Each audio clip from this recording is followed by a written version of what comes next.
తల్లిదండ్రులను మీరు ఒకసారి ఎప్పుడైనా మీ పిల్లలతో మీరు కూర్చొని మాట్లాడుతున్నారా? అప్పుడప్పుడు వారిని కూర్చోబెట్టి వారికి జ్ఞానోపదేశం చెయ్యండి.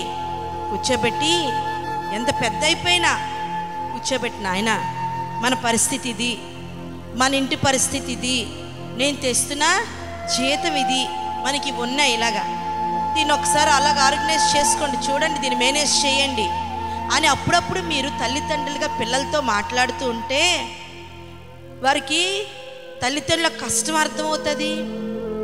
వారికి మీరు జ్ఞానం ఇచ్చిన వాళ్ళు అవుతారు. నెక్స్ట్ వాళ్ళ ఒక లైఫ్ని ఎలా ప్లాన్ చేసుకోవాలో వాళ్ళు అలవాటు పొందుకుంటారండి. దానివల్ల పిల్లలకి మీకున్న గ్యాప్ కూడా దగ్గర అవుతుంది. ఓహో, మా నాన్నగారు మా అమ్మ మమ్మల్ని సంప్రదిస్తున్నారు. మీకు విషయం తెలుసా పాస్టర్ గారు, ఇంట్లో మాత్రం ఒక భర్తగా ఒక తండ్రిగా చిన్న వస్తువు కొనాలన్నా రూఫస్ని అడుగుతారు. అంటే అది మంచి అలవాటు. అది కుటుంబంలో అంటే ఒక భార్య భర్త పిల్లలకున్న సంబంధం, అది సత్సంబంధం, చాలా మంచి సంబంధం. నాకు డబ్బు ఉంది కదా నేను కొనేసుకుంటాను కదా అంటే అది పెద్దరికం అయిపోతుంది తప్ప అది కుటుంబంలో బాధ్యత, ఒక ప్రేమ వ్యవహారం జరగదండి. గమనిస్తున్నారా? ఇది అలవాటు చేసుకోండి, కుటుంబాలు సంతోషంగా ఉంటాయి.